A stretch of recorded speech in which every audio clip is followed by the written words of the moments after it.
અંકિત જોડાઈ ગયા છે। અંકિત, જે પ્રમાણે આખી ઘટના સામે આવી, યુવતીની છેડતી કરવાનો આખો મામલો હતો, કઈ રીતે પોલીસ હરકતમાં આવી અને ત્યારબાદથી અત્યાર સુધી હવે શું કાર્યવાહી કરવામાં આવી છે?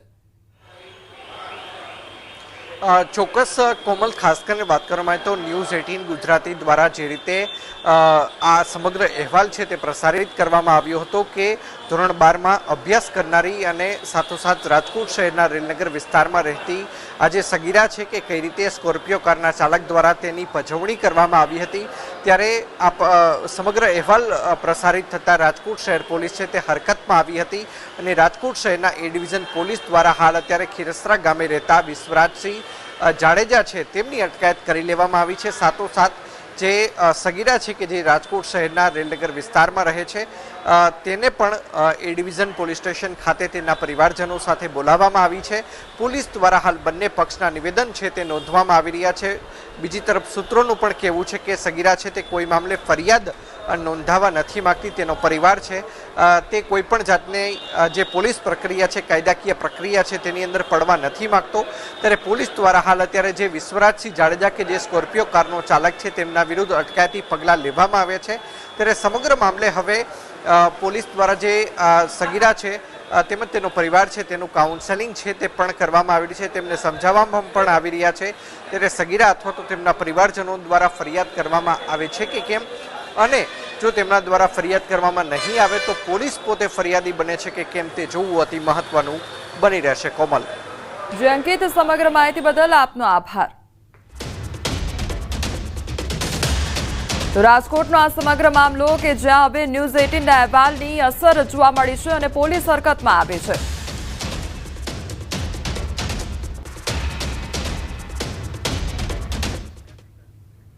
હવે આગળ વાત કરીશું વીજ કચેરીમાં ધાંધિયા તેના વિશે।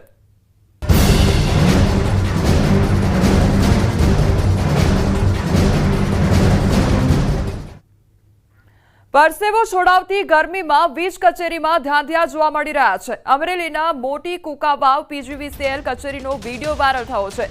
જાગૃત નાગરિકે વીજ કચેરીનો વિડીયો વાયરલ કર્યો છે। બપોરના સમયે કચેરીમાં એક પણ કર્મચારી હાજર નહીં। વીજ કચેરીમાં રામ રાજ્ય હોવાનો જાગૃત નાગરિક દ્વારા દાવો કરવામાં આવી રહ્યો છે। રિસેસ પૂર્ણ થઈ ગઈ હોવા છતાં કર્મચારીઓ હાજર નથી, તો વીજ કચેરીમાં ગ્રાહકોને ધક્કા ખાવા પડતા હોવાનો પણ આક્ષેપ કરવામાં આવી રહ્યો છે। તો આ જાગૃત નાગરિક દ્વારા વિડીયો બહાર પાડવામાં આવ્યો છે, જ્યાં રિસેસ પૂરી થઈ ગઈ હોવા છતાં પણ જે કર્મચારીઓ છે તે અત્યારે કચેરીમાં હાજર નથી। તો પીજીવીસીએલ કચેરીના આ દ્રશ્યો સામે આવ્યા છે અને વીજ કચેરીનો આ વિડીયો સામે આવ્યો છે। બપોરના સમયે કચેરીમાં એક પણ કર્મચારી હાજર નથી અને તે અંગેનો વિડીયો બહાર આવ્યો છે। રિસેસ પણ પૂર્ણ થઈ ગઈ છે, તેમ છતાં પણ એક પણ કર્મચારી અહીંયા કચેરીમાં હાજર નથી। તો વીજ કચેરીમાં ગ્રાહકોને ધક્કા ખાવા પડતા હોવાનો આક્ષેપ પણ કરવામાં આવી રહ્યો છે। એક તરફ ઉનાળામાં ભર ગરમીનો અહેસાસ લોકોને કરવો પડી રહ્યો છે અને બીજી તરફ આ પ્રકારની કર્મચારીઓની લાલિયાવાડી જોવા મળી રહી છે। જે કચેરી છે ત્યાં આગળ જ કોઈ પણ પ્રકારના કર્મચારી હાજર નથી। અમારી સાથે હાલ કૌશિક પાનસુરિયા જાગૃત નાગરિક જોડાઈ ગયા છે, જેમના દ્વારા વિડીયો શૂટ કરવામાં આવ્યો છે। સૌથી પહેલા તો કૌશિક, આપનું ન્યૂઝ 18 ગુજરાતીમાં સ્વાગત છે। હવે કયા સમયગાળા દરમિયાન આપ ગયા હતા કચેરીમાં અને કચેરીમાં ગયા બાદ આપને શું જોવા મળ્યું હતું? આપનો તો પેલા ખૂબ ખૂબ આભાર માનું છું કે એક જાગૃત યુવાનનો સોશિયલ મીડિયામાં જે વિડીયો વાયરલ થયો હતો એની નોંધ લઈ હવે હું 28 તારીખના 1:45 વાગે એ કચેરી ઉપર ગયો હતો। ત્યારે તમામ કર્મચારી પોતાની ઓફિસ છોડી અને કચેરીની બહાર જતા રહ્યા હતા। ત્યાર પછી હું 2:30 સુધી હું ત્યાં વેઇટ કર્યો, છતાં એક પણ કર્મચારી હાજર ન થયા। ત્યારબાદ મેં આ વિડીયો શૂટિંગ ઉતારવાનું ચાલુ કર્યું અને 2:45 થઈ ત્યાં સુધી અધિકારીઓ એક પણ હાજર ન હતા। હવે જો એક હું જાગૃત નાગરિક તરીકે એક ઓફિસમાં જતો હોય તો સામાન્ય ખેડૂતનું તો કેવા હાલ થતા હશે। અને મારું બીજું એવું કહેવાનું કે એ લોકો કદાચ કલાક રિસેસમાં ગયા તો 5 વાગ્યા પછી પાછા કામ નથી કરતા, તો એની 30 મિનિટની રિસેસ હોય તો કેમ 1 કલાક જતા રહે છે? જી કૌશિક, એટલે શું આ પ્રકારના દ્રશ્યો અવારનવાર જોવા મળતા હોય છે? ત્યાં આગળ કર્મચારીઓ હાજર નથી હોતા અને એટલા માટે જે સ્થાનિકો હોય છે તેમને મુશ્કેલીનો સામનો કરવો પડતો હોય છે? હા, 100%। અને અહીંના કર્મચારીઓનું પણ વર્તન બહુ ખરાબ છે। જી કૌશિકભાઈ, એટલે અહીંયા જે પ્રકારનો આપે વિડીયો ઉતાર્યો છે, શું આપે કહ્યું કે કલાક સુધી કોઈ પણ કર્મચારી હાજર નહોતું, એટલે ત્યારબાદ શું એક પણ કર્મચારી ત્યાં આગળ આવ્યા હતા અને કોઈ પણ પ્રકારની આપની સાથે વાતચીત કરવામાં આવી હતી? ના, હું શૂટિંગ ઉતારતો હતો તે દરમિયાન નાના નાયબ કાર્યપાલક ઇજનેર દેસાઈ સાહેબે મને શૂટિંગ ઉતારવાની ના પાડી કે તમે આવી રીતના શૂટિંગ ના ઉતારી શકો. કૌશિકભાઈ, એટલે અહીંયા આ પ્રકારની પરિસ્થિતિ પહેલેથી જ હશે એટલા માટે તમને રોકવામાં આવ્યા હશે ને એટલા માટે વિડીયો ઉતારવાની ના પાડવામાં આવી રહી હતી. શું આસપાસના લોકો સાથે કોઈ વાતચીત આપની થઈ હતી?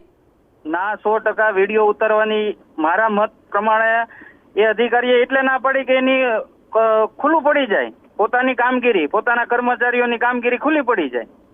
જી, અને લોકો જાગૃત થાય, સોશિયલ મીડિયામાં જો વિડીયો વાયરલ થાય, લોકો જાગૃત થાય. જી કૌશિકભાઈ, આપ અમારી સાથે જોડાયા તે બદલ આપનો આભાર. તો સંવાદદાતા રાજન અમારી સાથે જોડાઈ ગયા છે. રાજન, જે પ્રમાણે આ પીજીવીસીએલ કચેરીનો વિડીયો સામે આવ્યો છે, એક પણ કર્મચારી ત્યાં આગળ હાજર નથી, એટલે શું આ પ્રકારની પરિસ્થિતિ સામાન્યપણે ત્યાં આગળ જોવા મળતી હોય છે? કોમલ, આમ જોવા જઈએ તો આ પ્રકારની સ્થિતિ મોટા ભાગની ઓફિસોમાં જોવા મળતી હોય છે, પરંતુ પીજીવીસીએલમાં ખાસ કરીને અત્યારે જે સ્થિતિ ઊભી થઈ છે એનું કારણ એ છે કે અમરેલી જિલ્લામાં છેલ્લા એક અઠવાડિયા પહેલા જે મિની વાવાઝોડું ફૂંકાયું અને તેના કારણે જે વીજ પોલને અને પ્રવાહોને જે નુકસાન થયું છે તેના કારણે ખેડૂતો મુશ્કેલીમાં છે ને રજૂઆત કરવા માટે અથવા તો કામગીરીની ભલામણ કરવા માટે ખેડૂતો ત્યાં જતા હોય છે, પરંતુ કોઈ અધિકારી કે કર્મચારી હાજર ન હોવાના કારણે આ એક જાગૃત નાગરિકે આ બનાવેલો વિડીયો છે ને જેના કારણે પીજીવીસીએલની જે ઓફિસ છે તે ખાલી દેખાઈ રહી છે. જો કે પીજીવીસીએલના અધિકારીઓનું કે તેમનો મોટા ભાગનો સ્ટાફ છે ફિલ્ડમાં હોય છે, તેના કારણે ઓફિસમાં સંખ્યા પાકી હોય છે. કોમલ, જી રાજન, જે વિડીયો સામે આવ્યો છે એ કેટલા દિવસ પહેલાનો છે અને ઘણી રજૂઆતો પણ કરવામાં આવી અને ત્યાં આગળ માથાકૂટ પણ થઈ હતી જેમના દ્વારા વિડીયો ઉતારવામાં આવ્યો તેમની વચ્ચે અને કર્મચારીઓ વચ્ચે. એટલે શું આ વિડીયો સામે આવ્યા બાદ કોઈ પણ પ્રકારની તેમના દ્વારા બચાવ દલીલ કરવામાં આવી છે ખરી? કોમલ, અત્યારે પીજીવીસીએલના અધિકારીઓ દ્વારા સત્તાવાર કોઈ નિવેદન જાહેર કરવામાં આવ્યું નથી, પરંતુ જે રીતે કૌશિક પાનસુરિયા નામના યુવાને આ વિડીયો બનાવ્યો તે ગઈકાલનો વિડીયો હોવાનું સામે આવ્યું છે અને ગઈકાલે જ તેઓ કેટલીક બાબતોની અરજી આપવા માટે ગયા હતા અને તેમને અધિકારી કે કર્મચારી ન દેખાયા હોવાના કારણે તેમણે આ વિડીયો વાયરલ કર્યો છે. આ સમગ્ર બાબતે હજુ સુધી પીજીવીસીએલ દ્વારા કોઈ ઓફિશિયલ નિવેદન આપવામાં આવ્યા નથી. કોમલ, જી રાજન, સમગ્ર માહિતી બદલ આપનો આભાર. રાજકોટમાં પીજીવીસીએલ કચેરીએ જઈ સ્ટેન્ડિંગ કમિટીના ચેરમેને લીધો છે ઉધડો અને છેલ્લા 4 દિવસથી વોર્ડ નંબર 2 માં વીજળીની સમસ્યા સર્જાઈ છે. 4 દિવસથી લાઇટ મામલે પીજીવીસીએલની કચેરીમાં ફોન કર્યા છતાં કોઈ ફોન ઉપાડતા નથી. અંતે ભાજપ નેતા જયમીન ઠાકર ખુદ કચેરીએ જઈ હાજર લોકોને ખખડાવ્યા હતા અને તમામ અધિકારીઓને ઓફિસે બોલાવીને ખખડાવ્યા. જો હવે વોર્ડ નંબર 2 માં લાઇટ જશે તો તેમના ઘરની લાઇટ કાપી નાખશે તેમ પણ તેમના દ્વારા કહેવામાં આવ્યું છે.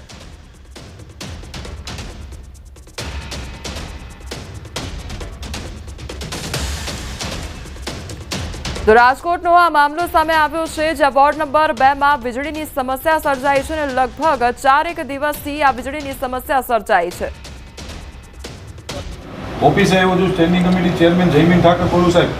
તમારે અહીં આવવું જ પડશે અત્યારે મારી પાસે.